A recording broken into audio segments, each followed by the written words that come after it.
Welcome to A Walk in the Park with Gil. My name is Gil Penalosa, and I was born in Bogota, Colombia, where as head of parks, I led the design and construction of over 200 parks and took a small program called Ciclovia, Open Streets, and turned it into the world's largest pop-up park. Every Sunday, the city opens 120 kilometers, 75 miles of streets to people and closes them to cars. And then magic happens. Over 1 million people come out to walk, run, bike, play, and mostly to enjoy meeting each other as equals. 17 years ago, I created 880 Cities, a non-profit organization based in Toronto, Canada, where I live. As of the start of the pandemic, I had worked in 345 cities in all continents. This bi-weekly web talk is a way of giving back, always free, each time with fascinating guests who present on parks and cities. And then we have a dialogue. I team up with 880 Cities and World Urban Parks, where I was elected chair twice and now serve as ambassador. I hope you'll find these bi-weekly sessions interesting and useful. Welcome, Olga Lucia Sarmiento. Dr. Olga Lucia Sarmiento, it's so nice to have you here with us. Thank you for the invitation, Gil. It's an honor to be here. And hello, everybody. I see many people from many countries, many continents. And today I'm in a very strange situation because I'm always the host and I have guests. We've done this for about 6 months and I have never done presentations myself. Today it's going to be different. It's going to be the exception. So today I'm going to do a presentation of about 25 minutes, and then Dr. Olga Lucia is going to do 15 minutes on the health benefits, and then we're going to see your comments on the chat as well as the Q&A. Put any questions on the Q&A, and we'll try to answer the Q&A at the end. So I'm going to start sharing my screen, and I'll do so. Olga Lucia will have your presentation in about 25 minutes. Today I'm going to be talking about open streets and Ciclovia, meeting as equals, public health benefits.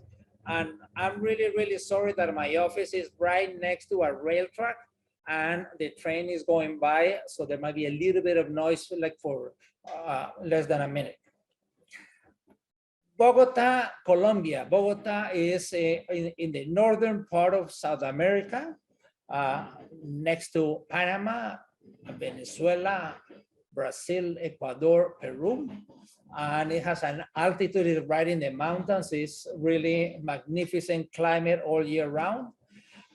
Since the year 2000, I've been living in Toronto, Canada, but before, in my previous life, I was commissioner in Bogota, Colombia. I worked with Mayor Antanas Mocos, and we had a wonderful time and did a lot of things. And I always had two obsessions from day one. One was parks, especially Simón Bolívar, and the other one was Ciclovia, or open streets. I think that when you assume a job, especially in the public sector, it's always good to realize that it's not forever and to have priorities. Sometimes I ask commissioners, mayors, directors, I said, what is your priority? And they said, oh, I got 25 priorities. No, I think when you have 25 priorities, you don't really have a priority. So I had two priorities, that the ones that you think about it every single day, 7 days a week, every single day you must do something to advance this.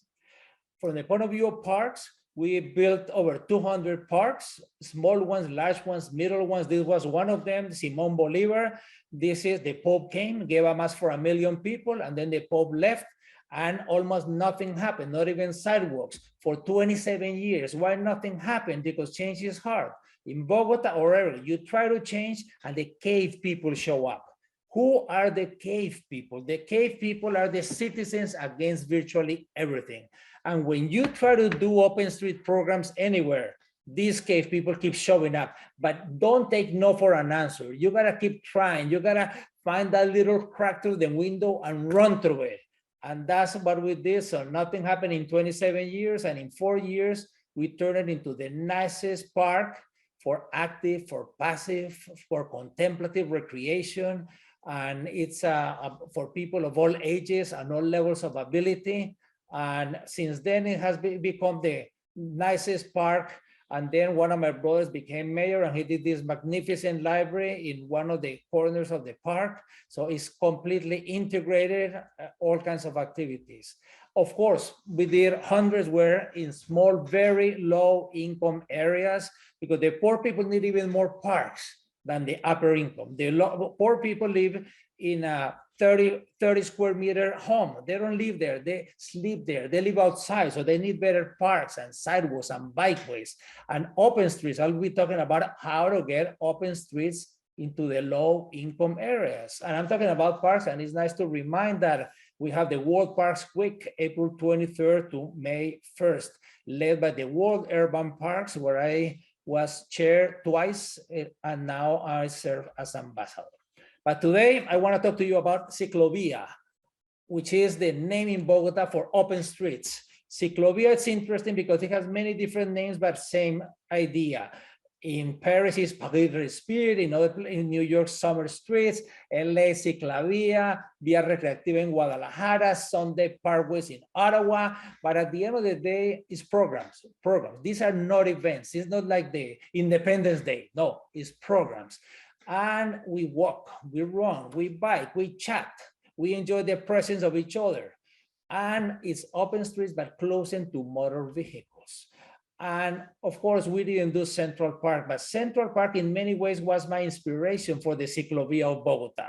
Why? Because when Fred Olmsted did Central Park about 160 years ago, he said, in New York, everybody hated everybody, the locals and the immigrants, the blacks and the whites, the rich and the poor. And he said, they don't know each other. They don't live in the same buildings. Their children don't go to the same schools.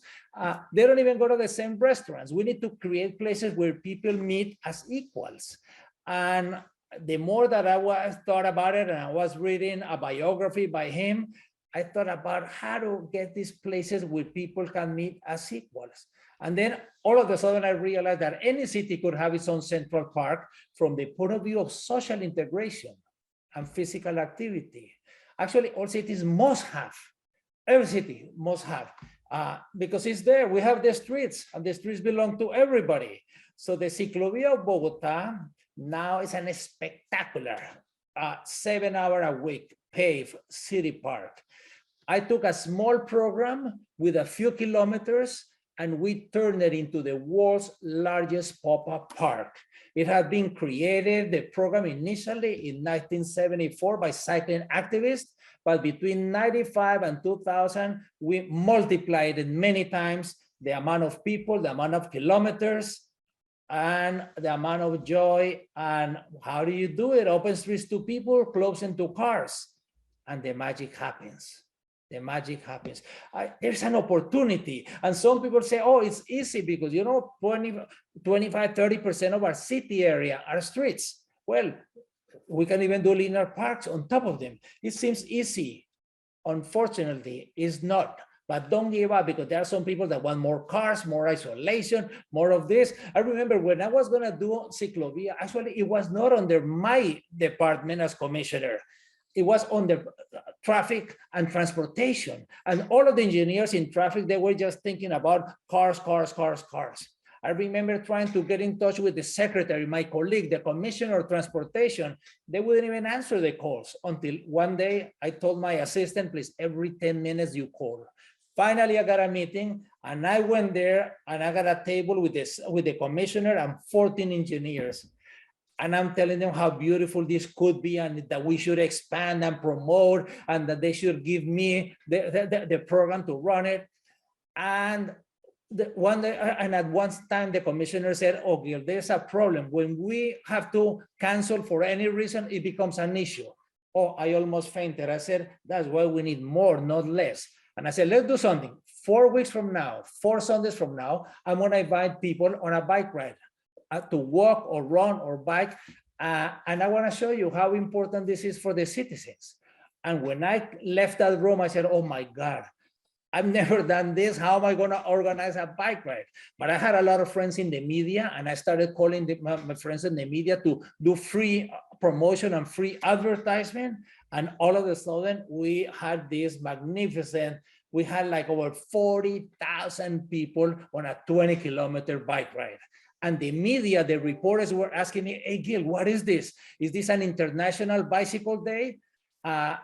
And I said, I wish it was a bike day. It was just a fight between bureaucrats. One commissioner wanted to do it. One commissioner did not want to do it.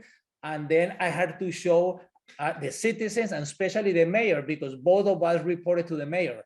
At the end of the bike ride, the mayor said, okay, as of this week, Gil is in charge of this, and he's going to provide all of the support. And of course, he was one of those 40,000 people riding. And since then, it became an annual event. What I'm saying is that there is cave people, citizens against virtually everything, even within the administration. But we cannot accept no for an answer. We need to come up with the ways how to get it done, whether it's organizing a bike ride for 40,000 people. So between 95 and 2000, in these 5 years, the Ciclovia in Bogota went from a few kilometers to 121. By the way, since 2000 till now, in the last 22 years, it has not increased 1 inch, nothing, not one single meter. They add 2 meters here, they take away 2 meters there, they add here. So I'm saying this is because whenever you can do things in your cities, do as much as you can, because I've seen cities all of a sudden, when you have that champion that wants to do it, things can get done. Look, the reality is that we multiply many times the kilometers and the users, and in the last 22 years, it has not increased 1 single meter. I was obsessed with connecting the rich people and the poor people. The Ciclovia that existed was mostly in upper income areas of the city, upper middle class and upper class. And I wanted to connect the poorest neighborhoods. This map is by income levels. I wanted to connect the poorest, the slums, the poorest areas with the wealthiest areas so that people could meet as equals. And we have 121 kilometers, 75 miles. We also try to connect all of the main parks so that they could use the Ciclovia as a means, not only as an end. And we started getting people. We had an organization, the signs, they were practically inexistent by then. We had these beautiful signs and image. We did also a lot of advertisement. I got money from the private sector to invest in advertisement. And I mean, people know it exists, but when you do advertisement, more people come out. So communication is absolutely critical, and it has become such a success. 52 Sundays plus holidays, so it's over 60 days. It's like 64 days of the year that we have this magnificent program. Young and old, rich and poor, fat and skinny. It's something that 1 out of 5 people of Bogota come out every Sunday of the year. 1 out of 5 is massive. It's massive. There is nothing that comes even close in the country from the point of view of the quantity of people. Of course, not everybody wants to walk or bike or skate. So along the routes, we created the Ciclovia, which is like a recreational areas. And these recreation zones, people either do skateboards, or a lot of people do aerobics, and they are very, very popular. And a lot of people come. Also, they walk or they bike to these places, so they can do both. Parallel activities are nice, but the magic are the streets. And so keep in mind that don't waste all of your energy organizing parallel activities, because they are a complement. They're nice, but the key element, once a year, you have Ciclovia at night, and it's something that is quite exciting what is happening. You know, Bogota used to be known for coffee and drugs. Now Colombia for coffee and drugs. Now Colombia is known for BRT and Ciclovia, 2 things that make people's life better. What is the reason of the success of the Ciclovia? Well, lots and lots and lots of enthusiasm, love, fun, commitment, vision, teamwork, and work. There is no two way around it. There is a lot of work to make it happen. But also it's successful because the forbidden is fun. not the illegal, the forbidden. All of this, you know, children are terrified of the streets. All of this, and you say a car is coming, and the child becomes frightened. So the streets are so dangerous. All of a sudden, you have it. We are reconquering the city. It's something that is also really amazing. We develop a sense of belonging when we are walking, when we are cycling or running or skating, or just chatting with people.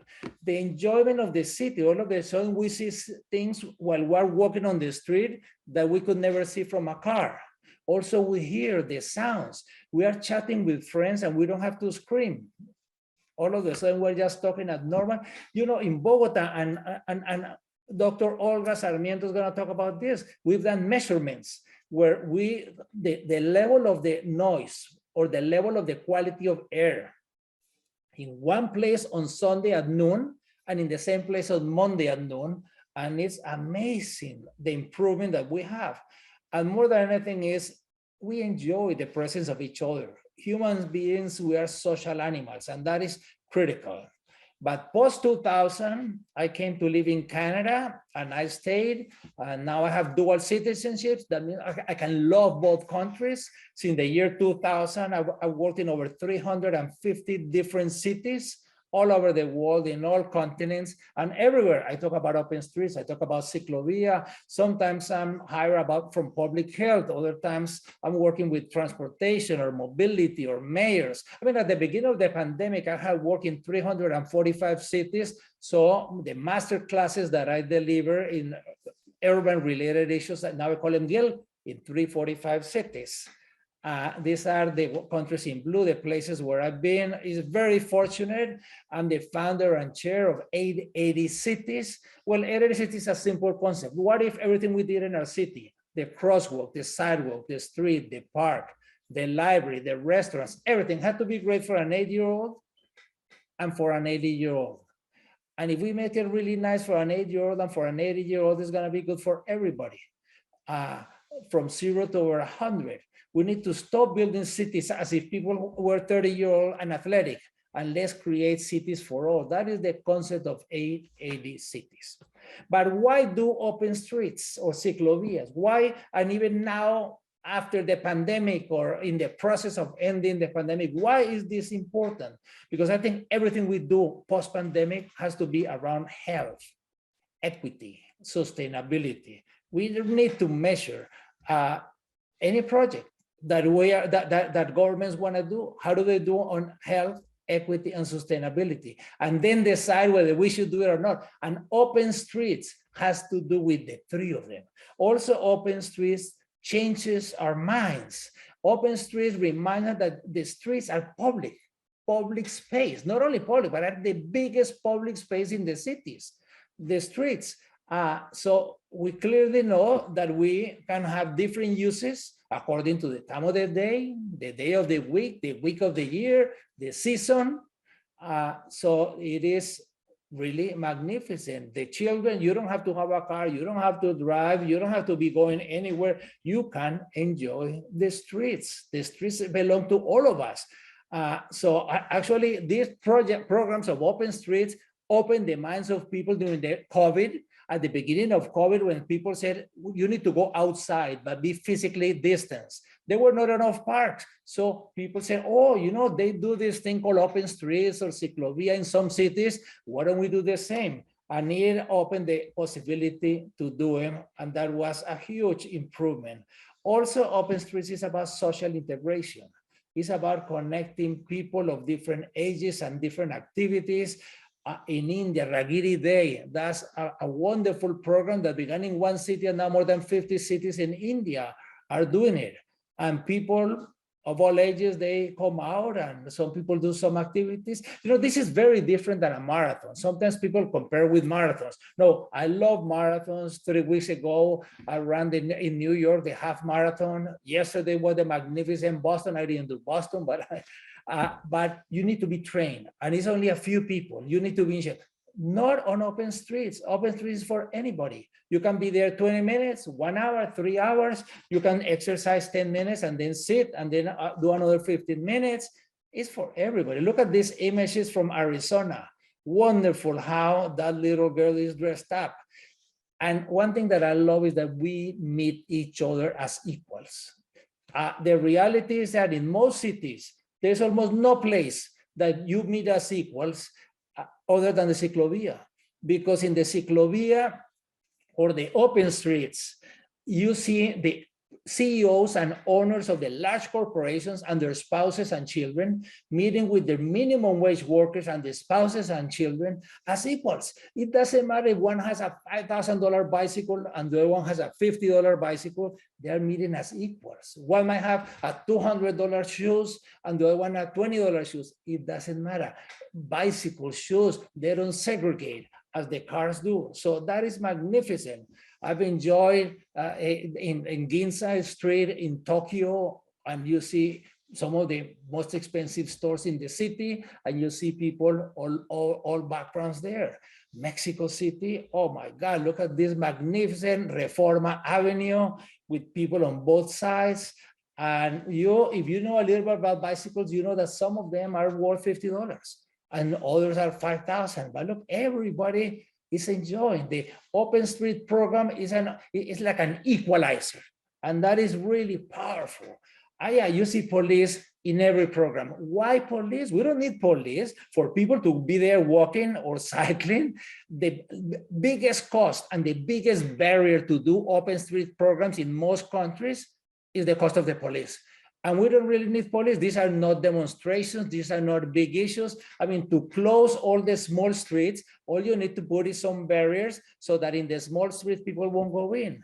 And maybe in the large intersections, you might need one or two, but you don't need lots and lots. Of course, the police love it because they practically do nothing. They just chat with each other.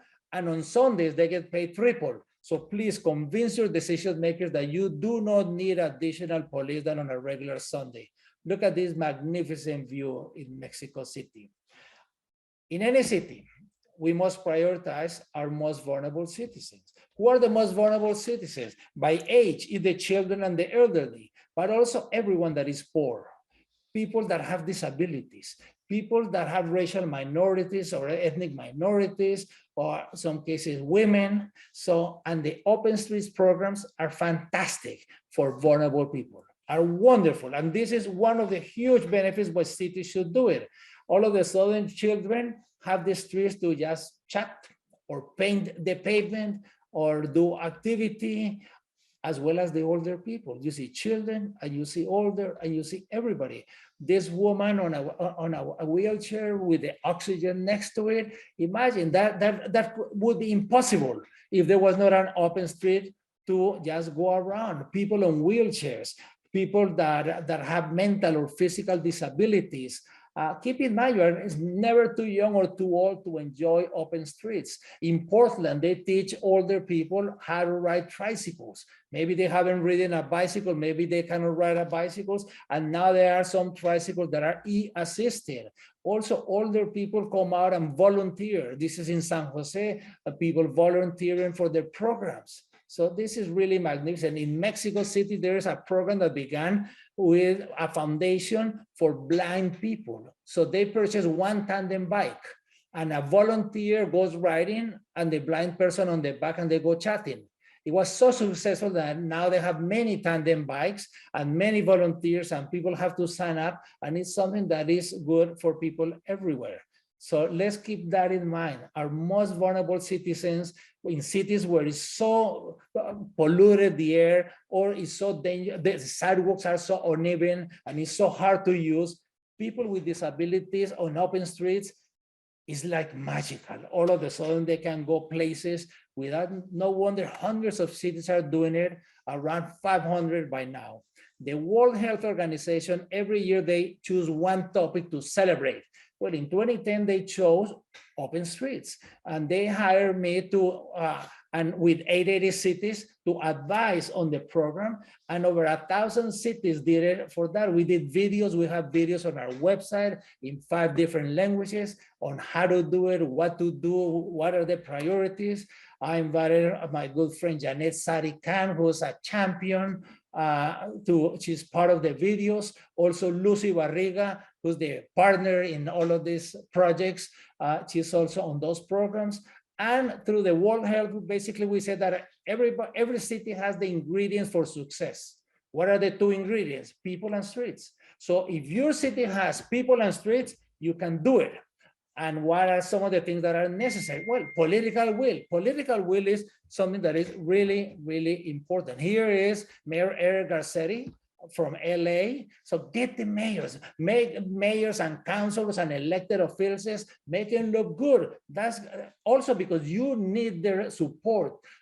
Whether it's the mayor of Guadalajara or the councilor from Atlanta, it's always important to have the support. Without the support, it becomes very, very, very difficult. So make him look good. And here's the mayor of Bloomberg.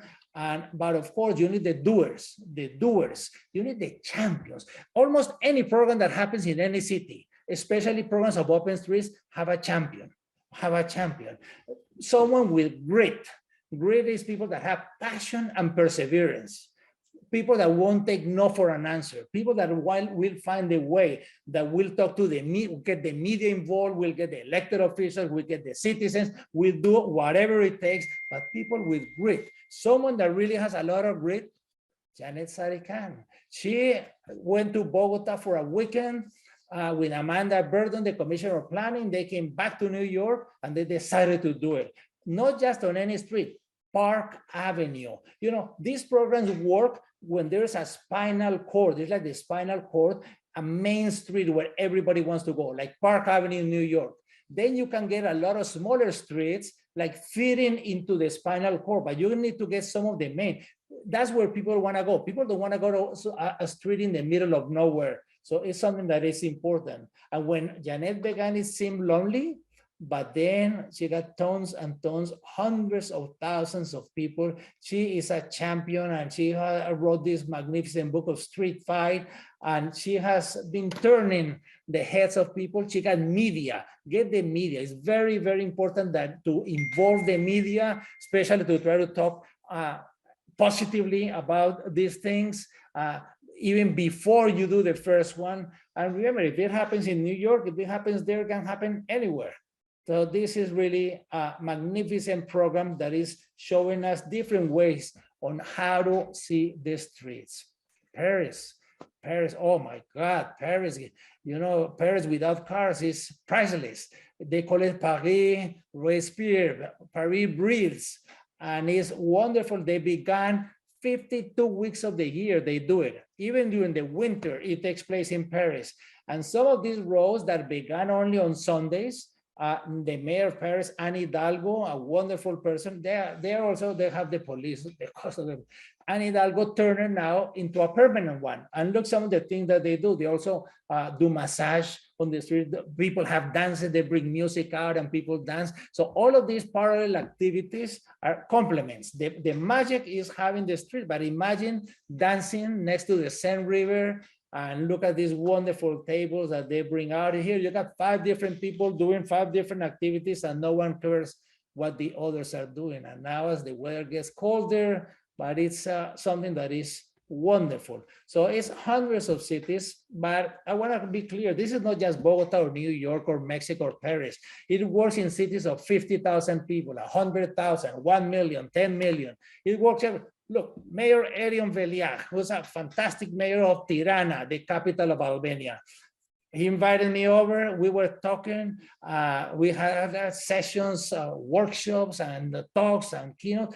He fell in love with the concept of the open streets. He loves chatting with people of all ages, but his focus is creating a Tirana that is magnificent for children. And within a month, he had open streets, and now Tirana has open streets every Sunday of the year.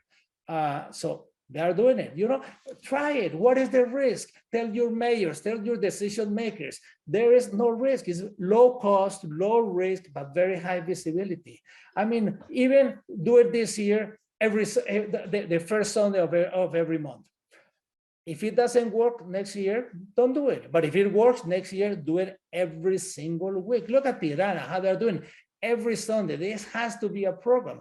I went to Brownsville. Mayor Martinez invited me to have dinner at his house. He had never heard the word open street or ciclovia. He loved it. The next 4 days when I was talking to any people, he would come into the audience, tell them, we're gonna do ciclovia here. We're gonna do open streets. And then in 100 days, Brownsville, Texas, that is a city that is very poor. 1 out of 3 people live in extreme poverty. 1 out of 3 is by Rio Grande in Texas, but again, a champion. Dr. Rose Gowen, who's a medical doctor, is a commissioner elected, and she's focused on healthy lifestyles. So she's the champion. You know, sometimes the champion is the mayor, sometimes he's a commissioner, sometimes he's a medical doctor, sometimes are citizens, sometimes it's our activists. But what they did in Brownsville is really amazing in such a short time. In Arizona, again, they do it and they do all kinds of activities and it's complementary. In LA, Mayor Eric Garcetti, I remember when we visited them with the former executive director, he gave us as gift, he gives us gift. You know, sometimes you go to mayors and they give you a pen. No, this mayor gives you a t-shirt with the a t-shirt of the open streets in LA, Ciclovia. And again, the mayor is great and he does lots of things and he supports and he talks and he looks good. But the champion is Aaron Paley. Aaron Paley is an amazing, sometimes it's the citizens. Aaron is not elected official, was not on the staff of the city. He organizes events mostly about music, and he fell in love with the concept, and he was the one who led this and the success of the Ciclovia. If there's any one person, it's Aaron. And LA, I mean, this has to be LA. A wonderful weather, and now they're doing it, and the volunteers, lots and lots of volunteers. Look at San Francisco, do advertisement, use the buses to promote. Never do advertising covering the windows of the buses, but do those and then show them. You know, when I was walking in San Francisco, I ran into 3 mayors of the Bay Area. They were chatting, they were having a meeting, enjoying, they do planning, they teach children how to ride bicycles. This is San Jose, where most of the high-tech companies, Google and so, effort. Again, here we were working, a working meeting with the mayor, Sam Licardo, an amazing person, and councilors and economic development, the police, and the champion, Ed Solis from Parks. Ed Solis got everybody going. We brought them with Ed to Guadalajara for a training course. We brought the police to the LA so that they would talk to each other. And look at San Jose. Magnificent. In this street, 40,000 cars on a Friday, only people walking and cycling on Sunday. This is Toronto. We have not been very successful. We've been able to do 3 per year. Hopefully we'll do more, even though we have the best councilor, Christine Wong Tam. She's the biggest supporter, but we have not been able to get the mayor on board. But we keep trying. We keep knocking on the door. Hopefully this year we should have in Toronto at least a tea, olive, blue, and young. This is Ottawa. The National Capital Commission does a magnificent Rideau Canal on winter. Well, this is in the summer. Also, the National Capital Commission does their Sunday parkways. That is great. Actually, it's older than Bogota's. They do it very well, and it's really nice. You see the children and the parents. You see the spandex people also cycling in Ottawa. So you wonder, what's missing?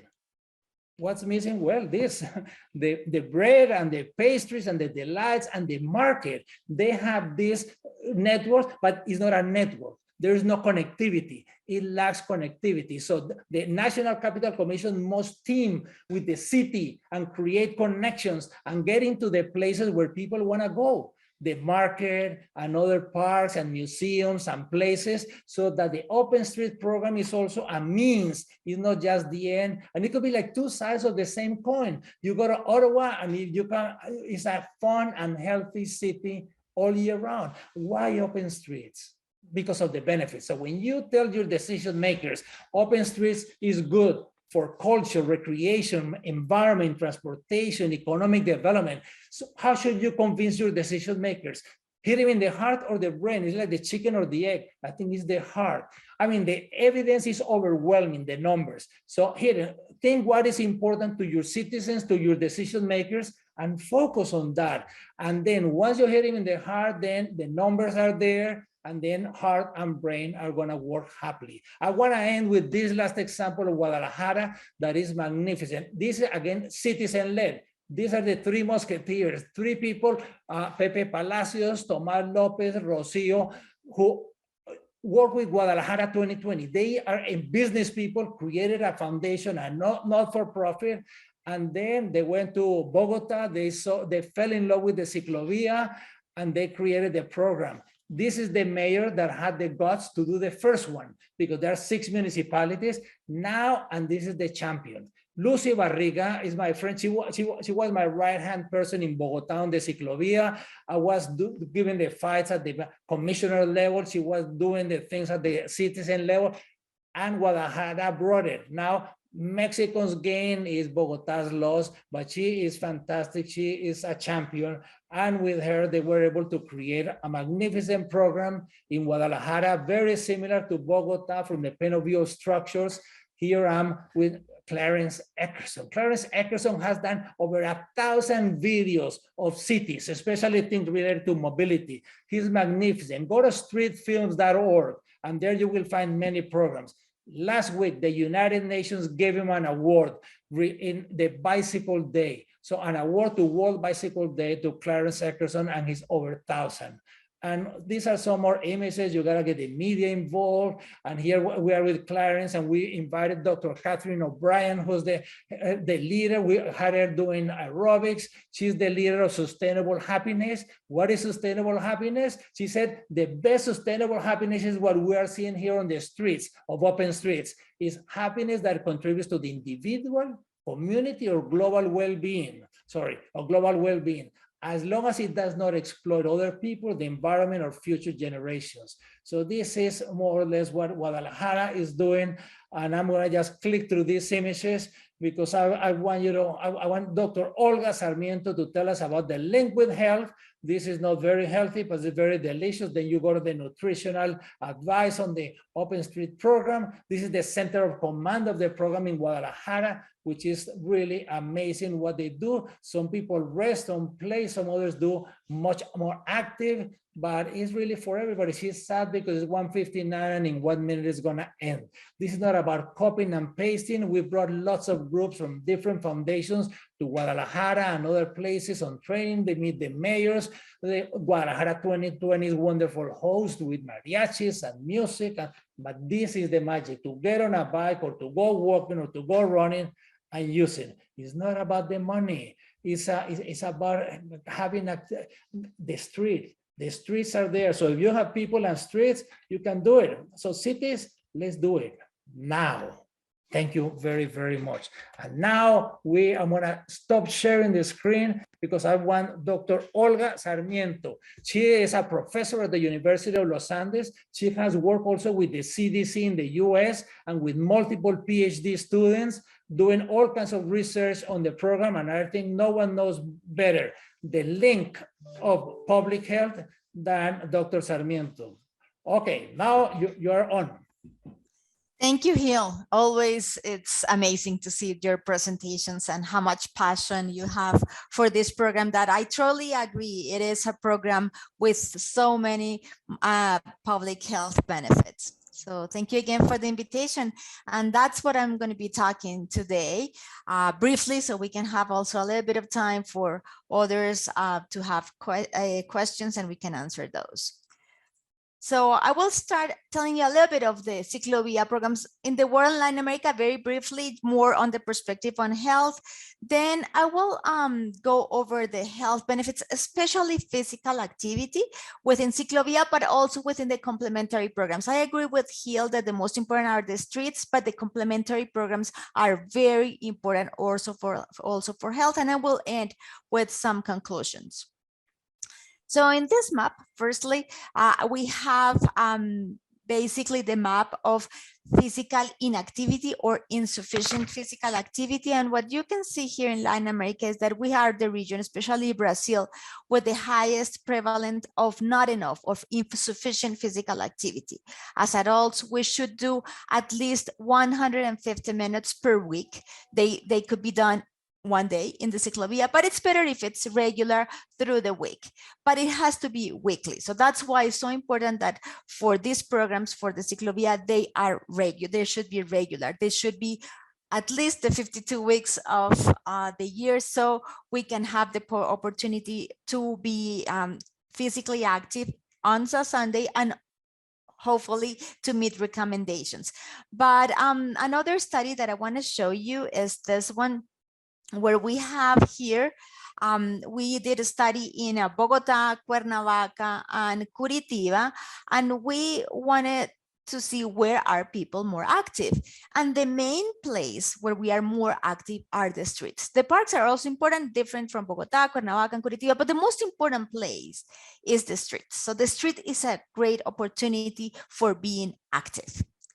So in Latin America, we are characterized of being very unequal, we have a lot of violence, but at the same time, we also have innovative multi-sectorial programs. And one of those programs is the one that he'll just show, which is the Ciclovia or open street programs. But I also want to underscore the programs on the parks. And these two programs are very much aligned with the Global Action Plan on Physical Activity for 2018-2030, in which we want more active people for a healthier world. And that's from WHO. So in this picture, again, you see one day on Bogota with all the cars, and then you see the same street, a beautiful street now, with on a Sunday, we have individuals. And you saw many pictures from Gil showing this wonderful program. So a little bit of the context and the worldwide context. So we have documented before the pandemic, also another epidemic, but a good one, a healthy one. We have documented 497 programs in 27 countries globally with this program. Most of them are in the Americas. The main characteristic of Latin America is that our programs in this region are more regular, which is what is important for the benefits on health. But we also see an expansion of these programs in other continents. Most of the expansion we see it in 2000, and well, during the pandemic, many of the programs were suspended. But at the same time, leaders like in Mexico City, like in Bogota, they showed that it was important to take into account this infrastructure to provide permanent infrastructure, to provide alternative ways for transport, so more biking. So we also see that interaction of leisure time and transport that has a very important effect on physical activity promotion. Also to underscore what Gil was saying, Ciclovias are socially inclusive. This is a study that we conducted in Bogota, in Mexico City, in Cali, and in Santiago de Chile. And just to show you the example specifically for the city of Bogota, Bogota and all the other cities and pretty much Latin America is very unequal and very segregated. So this is the map of segregation of Bogota. So as you can see here, the red is because we are very segregated. And this is the map, similar to what Gil presented, the map of the socioeconomic strata. The rich people live here, the poor people live here. And here we have the circuit of Ciclovia in the city of Bogota, which provides this connectivity from the poorest to the richest, at least one day per week, and sometimes two when we have holidays. But this is the magic that was saying also Gil, and it's having a program in very unequal cities that provide the opportunity for interaction of many different individuals from different socioeconomic status and different ages, which makes the Ciclovia an inclusive program, not only in Bogota, but what we have studied in other cities like Santiago de Chile, Mexico, and Cali shows similar patterns, although we see it more strongly, this interaction in Bogota because the circuit is larger. So what are the benefits, the health benefits or the healthy behaviors? One is physical activity, and the other one that I'm going to be underscoring here is the intergenerational participation. That's so important for healthy aging as well. So these are the prevalence of meeting physical activity guidelines. As I said, we should do 150 minutes of physical activity, moderate to vigorous physical activity per week. And here we see that in all these places, Atlanta, Santiago, San Diego, Cali, Mexico, San Francisco, Bogota, New York, individuals have higher prevalences of meeting physical activity. Just to give you an idea, in Bogota, only about 50% overall meet recommendations, but those who are users are more likely to meet recommendations. So we are providing an opportunity for those individuals that wouldn't have any other opportunities to be physically active in this program. And we have conducted several studies since the year 2005, and consistently among adults, older adults, women, and also among children, I will show you in a minute, we see that those who participate in the program are more likely to meet recommendations. And meeting recommendations of physical activity is so important. First, because of our main causes of mortality, which are cardiovascular diseases and chronic disease, but also during the pandemic, we learned that those individuals who are physically active have lower probability of complications of COVID and have higher immune systems that protect them for the complications that we see during the pandemic. Now, I want to underscore that we have to be very creative, because the program is nice that we close this street, but also we have to have a specific programs for different populations. So one of those populations are the children and adolescents. And there's an interesting program of play streets, especially in Mexico and Guadalajara, where they close the streets, but they also close several places within the neighborhood. So children can also play in their neighborhoods. In Bogota, we also have this program that you see in this picture, in which we see that there are specific programs that are appealing for children. And that's important because these programs need to be reinvented all the time and need to have the opportunity for physical activity for the different ages. And there's one study, I like this study very much, is in Santiago de Chile, where they have the Ciclovia, de Vía Activa, Recreativa, but they also close in a closed neighborhood, a little bit of the street so children could play, and they compare an intervention and a control group, and they saw that when they closed those little streets that are also close to the Ciclovia that they have, children in this case have higher minutes of physical activity. This was measured by a pedometer, so it was objectively, the control didn't change. But then look at the pictures of the children in the intervention and the control group. In the intervention, we have this picture of a little girl that is playing on the street, and on the control, pretty much what we see in the pandemic is the children playing with their kids, but through the screen, which is something we need to prevent. We have to decrease sedentary behaviors, especially time in front of the screen, especially for our children. So in Bogota, we did a similar study, more using accelerometry, objectively measured for these children. And we saw that the children who go to the Ciclovia have higher minutes of physical activity that are good for their health. For children, it's very good to prevent obesity, but also is good for well-being, and being outside, especially for children, is so important because they need to have the sun, they need their vitamin D to be absorbed. So basically, we are promoting outdoor activity, especially for children, and Ciclovia provides that opportunity. But we also saw that there was less sedentary time, less time in front of the screens, which is also very important for the health of the children. So what happened during the pandemic? So here is the city of Bogota. We have one of the largest bikeways, kilometers of bikeways, permanent ones. We have about 550 kilometers. And during the pandemic, we needed a solution, and he'll put that for promoting more the distancing, especially from the public transport and the agglomeration that could be associated with higher transmission of the virus. So Bogota was very clever. Our mayor was very clever, and they included 117 kilometers that were temporary bikeways, that many of them were part of the Ciclovia. So we have the history of having our Ciclovia open street program, and they make some of those kilometers that were temporary, they make them permanent. So for instance, in this main street, that's how it looked at the beginning of the pandemic, temporary bikeways to provide less agglomeration on the public transport.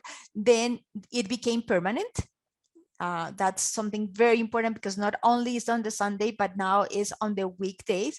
And this is how we see it on the Sunday, with most of the people being on the street, on the whole street. So we did a study on how much we're using a heat tool to simulate how much deaths we could prevent by this. So we estimated that by having these strategies, the ciclovia and the temporary and the permanent bikeways, we could prevent at least 145 deaths. That's a lot of deaths. But also, for policymakers, we have to tell them what is the economic impact. This economic impact is now estimated in euros, is 164 million euros. So it's not only that we're preventing deaths, premature deaths, we also have an important economic impact for the city, for making these places, these permanent and temporary bikeways for individuals to be more active. Now, just to end the presentation, I'm going to underscore the importance of the complementary programs in the Ciclovia. And one of these is the Recreovia that was actually created during the time that Gil was in the office working. This is not only from Bogota, it's actually, we've seen it in many places in Latin America. We have documented this in at least 7 countries, more than 350 programs where they have classes in these community settings that are around the Ciclovia. So here we have the map again of Bogota. Here we have our circuit of the Ciclovia, and these black dots are the places where we have the aerobics. So really complements well the program. We have found that men are more likely to use the circuit, but women are more likely to use the programs in the parks because they like dancing. So it really complements and provides a culturally adapted and culturally place for women who like to dance. So these are free physical activity classes. It was inaugurated in 1995. Before pandemic, we had 66 hubs in the city. It's not only Sundays. It began on Sundays, but it's now extended to 6 days per week. We have estimated about 1.2 million participants per year. Most of them are women, and most of them go with family members. So we also see an intergenerational participation in this program, which is fundamental for healthy aging. And we have evaluated this program, and we have found for women, not for men. And here we have a group that didn't have the program. That's the one that says control, the black one. And we have a group that has the program, the Parks with Recreovia. So initially in time 0, we didn't have the program. Then the program was implemented and it increased the amount of women doing physical activity, moderate to vigorous physical activity. Then on time 2, we see a decrease because there was a less amount of funding for the program. Then we see that there was a change of government with an important funding for the program, and we see again an increase of women that are doing physical activity. And here we have another group, which are the existing parks with the program, which has the same behavior, but it has the history of more than 12 years, which were the parks that we selected, that show that we have more women in this case doing physical activity. For men, we don't see the same pattern because this is a program that is preferred by women. And we also evaluated quality of life and life satisfaction because it's not only physical activity, also well-being is so important. And we see that those individuals, mostly women, that go to the Recreovia program have higher scores on health-related quality of life, but also have higher scores on life satisfaction. And these 2 indicators are very important for the well-being. What happened during the pandemic? These programs, the same as the Ciclovia, were very flexible. And I think I will add to something that Gil said is the flexibility and the innovation, the constant innovation and creativity of these programs. So during the pandemic, they were giving classes through Facebook, they were giving classes through national television, but they also very creative. They have the program, an itinerant program where they go to different neighborhoods and where they were giving the classes through the parking lots. So the individuals on their balconies or outside their houses could do the aerobics. And then they created these polygons. So women, especially women, could continue dancing, but they were having the physical distancing. So they adapted, and that was very important for the sustainability of these programs, even on a time as tough as the pandemic. And the other analysis that we did was to see the intergenerational relationship. So this program was so important for older adults who suffer a lot during the pandemic. And here in this network, you see the black dots are older adults and the light dots are adults or children. And this is what we see: the women who are an older adult, the children, the daughter, and this is the mom. So we have here 3 generations, and that's what we see also in the programs, 3 generations. And that's so important for healthy aging, for our older adults, and for prevent also mental problems. And especially what we evaluated here was depression and anxiety. So in summary, what have we learned with many of these studies? Here, I only focus on physical activity, but also mental health, well-being, air pollution are other benefits of these programs. But what we have learned is that most of the ciclovias are regular and socially inclusive in Latin America, and they should be regular if they want to have an impact on health. The Ciclovias, but also the complementary programs for children and for women are very innovative, make the program flexible, and make these strategies that are more scalable and provide also sustainability for the program and help to promote physical activity and well-being. And I think one thing that we have seen is that we need different sectors working here, not only health, not only sports and recreation, also transport, urban planning. And I think that work between the different sectors is fundamental for the sustainability of the program, as well as, that's my last point, the funding that we need for evaluation and for providing evidence for this program. So I want to thank many of our funders of many of these projects, and thank you again, Gil, for the invitation to this very wonderful seminar. Thank you. Thank you, Gil, and thank you for all the audience, all the community that was here. Bye-bye. Bye.